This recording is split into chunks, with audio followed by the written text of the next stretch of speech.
Hey everyone, today we're going to talk about the longest fighter combat mission in history, the Operation El Dorado Canyon.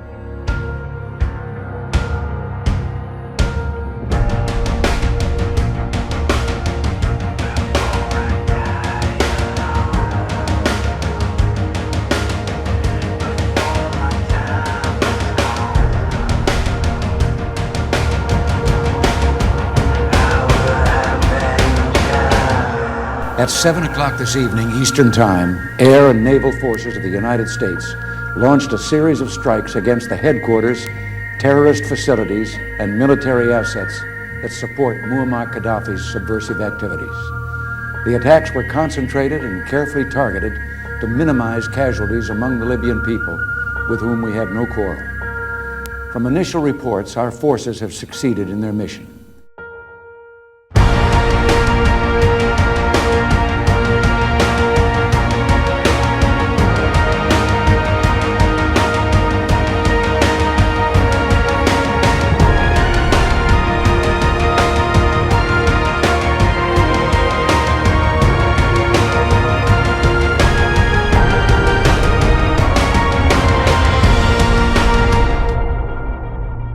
Ideals are peaceful. History is violent.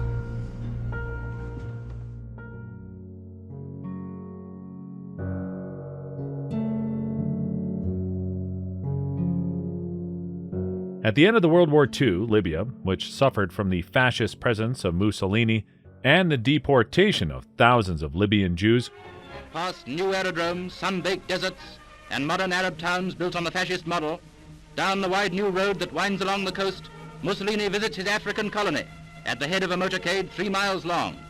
No conquering hero of ancient times could have dreamt of a wilder reception. Libya found itself separated into 3 parts occupied by the Allies. The east coast of Cyrenaica and the west coast of Tripolitania are under the authority of the United Kingdom. The southern part of Libya is under the French presence. In 1949, the independence of Libya was then discussed among the Allies. The United Kingdom supports an independence of Cyrenaica and Tripolitania. The United States wants full independence as soon as possible, and France wants to remain this status of separate administrations. In 1950, the Emir Idris saw himself receiving his crown and his status as King Idris I, and it was finally the UN which decided on the independence of Libya with the creation of the Kingdom of Libya, active for 1952.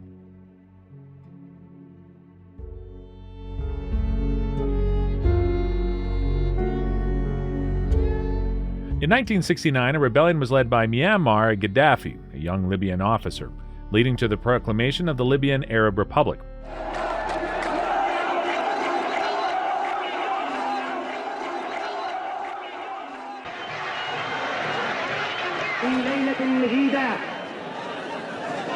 لتجعل كلمة الحق هي العليا وكلمة أعداء الشعب هي السفلى.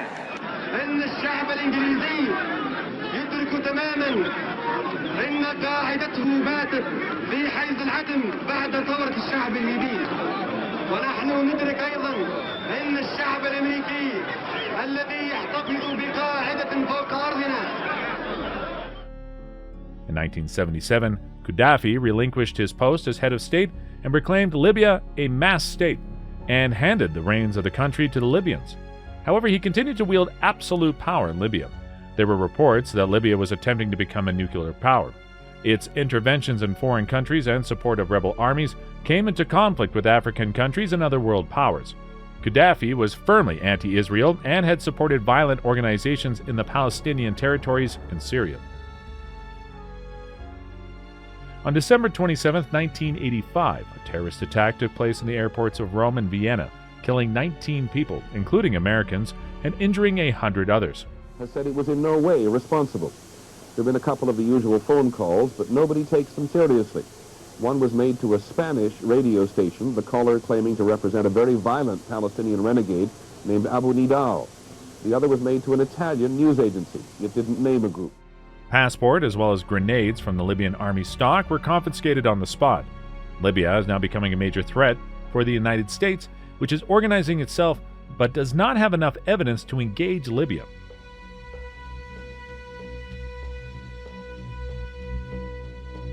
Before starting to retrace the history of the longest operation in history, let's take a closer look at the mythical plane that was used to carry out the bombing of Tripoli, the F-111F.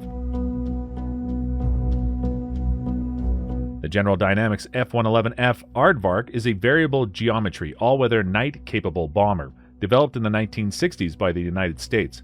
Qualified as a formidable, reliable bomber, it was used and chosen for Operation El Dorado Canyon in order not to expose the F-117, the brand new stealth jets of the time. It made its first flight in 1964 and entered service in 1967. Considered a small bomber, it was very effective thanks to its variable wingspan, ranging from 9.75 meters swept wings to 19.2 meters straight wings, but also thanks to its ejection two-seater cockpit. It is the first operational variable geometry wing aircraft, its swept wings being at 16 degrees, the minimum to be able to support its armament. This variable geometry gives it better low-speed handling on the straight wing, and better aerodynamics on the swept wing at high speed. The version of the F-111F was chosen for its more powerful reactors and its better avionics.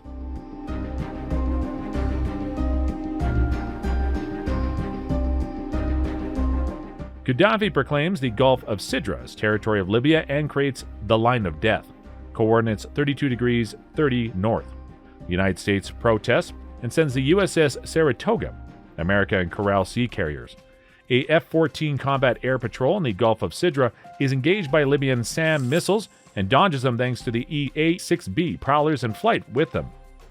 Operation Ghost Riders is then launched, a training operation simulating Operation El Dorado Canyon from F-111s, the same jets that will be used for most of the 1986 bombing. Ronald Reagan will discuss the situation for a long time with Margaret Thatcher, Prime Minister of the United Kingdom. The 20th Tactical Fighter Wing was ordered to carry out the simulation Operation Ghost Rider in Canada, which was a success. The Royal Air Force will be the only ones to coordinate with the United States on Operation El Dorado Canyon. They will provide mission departure and training from British Air Force Base Lakenheath, from where U.S. Air Force pilots of the 48th Tactical Fighter Wing are due to take off on D-Day. The base welcomed U.S. pilots, saying, "Your tour in England will be one of the most memorable of your Air Force career." On April 5, 1986, Libyan agents carried out a bomb attack in a nightclub called Le Bel Club in West Berlin, killing 3 people, including 2 U.S. servicemen, and injuring 229 others, including 75 Americans. Jamie Rocha, a Spanish spy employed by CESID, the Superior Center of Defense Information, has for several months tried to get closer to Gaddafi and his relatives. He succeeds in doing it, but is the victim of a targeted attack against his infiltrated informant shortly before the launch of the operation, after having received an invitation to a fake meeting. He will still manage to inform CESID of Gaddafi's last known position. I read a story in the book Operation El Dorado Canyon, which traces it in detail.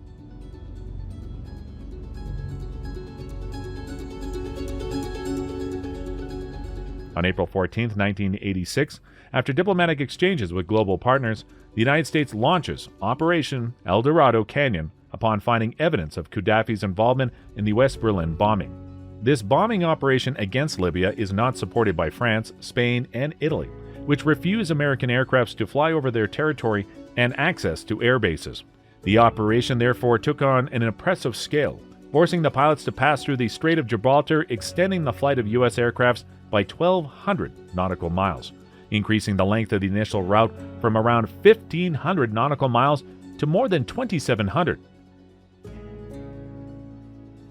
It is April 15, 1986, around 7 p.m., when Operation El Dorado Canyon is launched. It is the first bombing in history to have been timed to coincide with prime time on television at 7 p.m. Eastern Standard Time sharp. The United States chose to operate at night, with an arrival in the Gulf of Sidra scheduled for approximately 2 a.m. The operation is organized and sends the first attack group, 24 F-111s, take off from the base of Lakenheath in England, and are accompanied by 4 EF-111A Sparkvarks, taking off from Upper Heaford, electronic countermeasure planes in order to mask the presence of the convoy and jam enemy SAM missiles. 24 and not 18 as planned, because 6 more Aardvarks fly in the event of breakdowns and force return of one of the bombers of the operation. The 6 more F-111s will return to base after the first refueling, 90 minutes after takeoff. Despite the F-111's substantial internal fuel tanks of 33,000 pounds, Each aircraft in EF-111A had to perform more than 4 aerial refuelings from KC-135s and a lead KC-10, one every approximately 600 nautical miles. Most pilots have never refueled from a KC-10. Mission difficulty was compounded by rigorous rules of engagement. These ROE stipulated that, before an attack could go forward, the target had to be identified through multiple sources, and all mission-critical F-111 systems had to be operating well. Any critical system failure required an immediate abort, even if an F-111 was in the last seconds of its bomb run. It required target identification by both radar and paved track prior to bomb release to minimize collateral damage. 12 of the F-111s carry under their wings 4 GBU-10 type bombs of 2,000 pounds each, laser-guided bombs. The last 6 bombers each carry 12 Mk-82 500-pound parachute-deployed drop bombs, which are low-altitude unguided bombs. The journey to Tripoli was complicated, extreme long and complete radio silence, and tiring for the pilots who had to immediately refocus for ingress via the Gulf of Sidra around 2 a.m. It was at this time that the Naval Air Group, present in the Gulf for several weeks, propelled the second attack group of the operation into the air. About 15 A-6 and A-7 fighter bombers, as well as 6 F-A-18 armed with HARM and Shrike missiles to neutralize anti-aircraft defense systems. Based in Tripoli but also Benghazi. They will also be accompanied by EA-6B Prowler, an electronic countermeasure aircraft.